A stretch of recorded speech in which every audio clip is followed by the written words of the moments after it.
Why are you taking my information down? Because we have a nice little database. Oh, good. And now you're considered a domestic terrorist. With billions in new funding, ICE is buying the most powerful surveillance gear on Earth to spy on civilians. Taken together, these invasive systems form an interconnected surveillance ecosystem, unlike anything we've seen in America before. We're going to break down the scariest ways that ICE is spying on people. And how the tech actually works.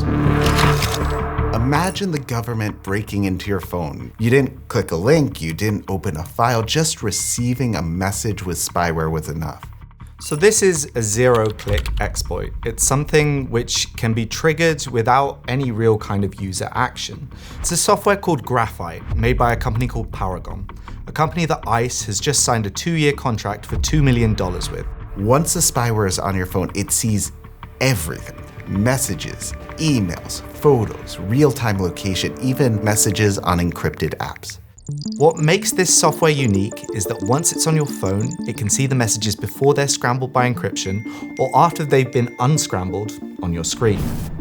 Because it takes control of the operating system, it can capture keystrokes, take screenshots, and read messages directly from the app's memory before they're encrypted. That means that everything from your Signal and WhatsApp messages to the microphone on your phone can be exposed. Now, there is one important limitation. This tool isn't designed for mass surveillance. Each infection has to be deployed against a specific phone, often using a highly tailored attack. So ICE can't just show up to a protest and deploy the spyware against everyone there. No, but here's the problem. At a protest, ICE can get physical access to your phone, and then they can break into it, using another piece of cutting-edge surveillance technology. Last year, ICE announced an $11 million contract with Celebrate, a company that helps customers break into locked phones.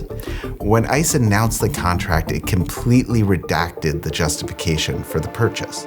With Celebrate, we have a tool called the Universal Forensic Extraction Device, which is something that ICE can rock up to protests with.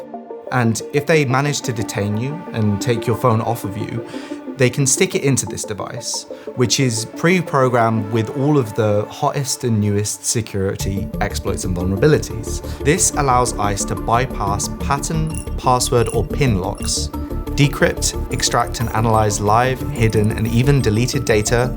Once in, it can clone things, it can access your cloud accounts, it can basically build a complete picture of all of the things that you've been doing on that device.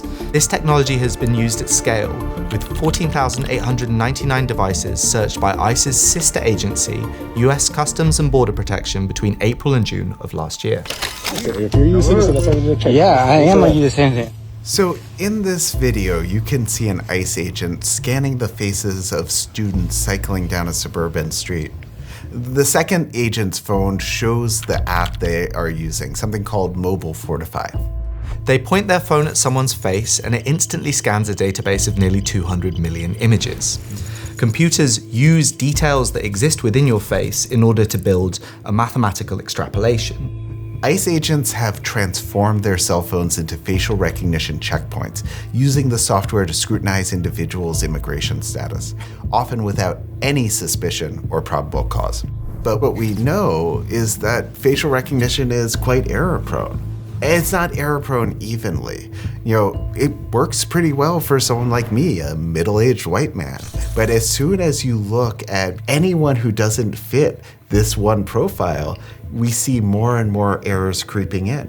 We saw a woman in Oregon who ICE scanned, and it gave 2 incorrect names for the one person.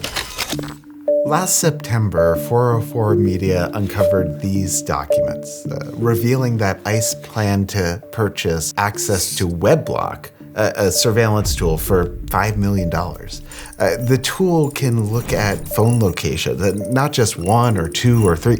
It can look at entire neighborhoods, reconstructing people's movements using information from data brokers, from advertisers, from free silly apps on your phone. Once they've obtained the smartphone location data, WebLock users can then search its database of mobile phone data. Users can log into their interface and then draw a circle or rectangle around a place of interest, maybe somewhere where a protest is happening. It then shows all of the location data and phones it has for that location, and the user is able to then track the phones to other places. So maybe this phone went over here and it stayed there overnight. That is probably where the person lives. Users track the phone to another location during the day after a protest. Well, maybe that's where this person works. Users can even click a route feature, which shows the path that this device took. One of the pieces of software that ICE are using is called SocialNet. This can reportedly monitor up to 200 websites, social media platforms, and other online spaces. But this isn't the only software being used by ICE. There's another one called Tangles, which scrapes the web to build a dossier of anyone who has a social media account. This links together a person's posting history, location history, photos, and a lot more. This dossier is then sold to ICE so that they don't need to get a warrant. Yeah, that's because ICE is abusing something called the data broker loophole, which the government claims gives them the power to just buy our data without a court order.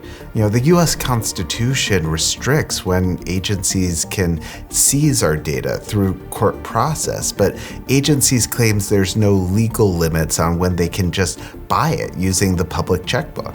This level of information lets ICE look up our past locations and our current locations for nearly every American without going before a judge. And he waited, and I said, he's out of surgery, you can leave now. And he said, oh, well, I just need to ask him. You can't ask him anything. This is also somebody that's coming out of anesthesia, right? Recovery room. It's become clear in recent months that ICE is arresting people everywhere. Even in hospitals, even patients recovering from surgery or after giving birth. But how do they know that these patients are in the hospital in the first place? Because in an unprecedented move, the Trump administration is using data from Medicaid and even the IRS to surveil citizens. The Trump administration is plotting to use our personal health care data to hunt down and snatch our immigrant neighbors. Last year, AP revealed that there was a data sharing agreement between the Centers for Medicare and Medicaid Services and the Department of Homeland Security. In that agreement, ICE was given the personal data of nearly 80 million Medicaid patients. They've also signed agreements with data vendors such as ISO Claim Search that provides ICE with access to massive databases containing insurance and medical billing metadata.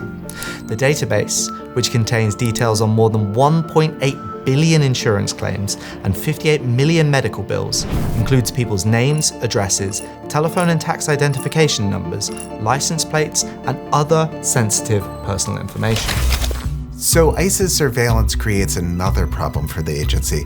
They collect more data than they can actually analyze. This forces them to buy even more technology to try to sort through the repository that they built up. They do this with the help of companies like Palantir. So how does this work? So as 404 Media revealed, Palantir has an app called Elite, which stands for Enhanced Leads Identification and Targeting for Enforcement.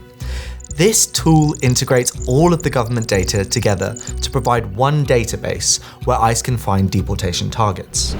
It populates a map with potential targets alongside a dossier on each person and provides a confidence score on the person's current address. An ICE official will then simply draw a circle onto a map and all of these small pins will appear. They'll then click onto one of those pins to identify a target.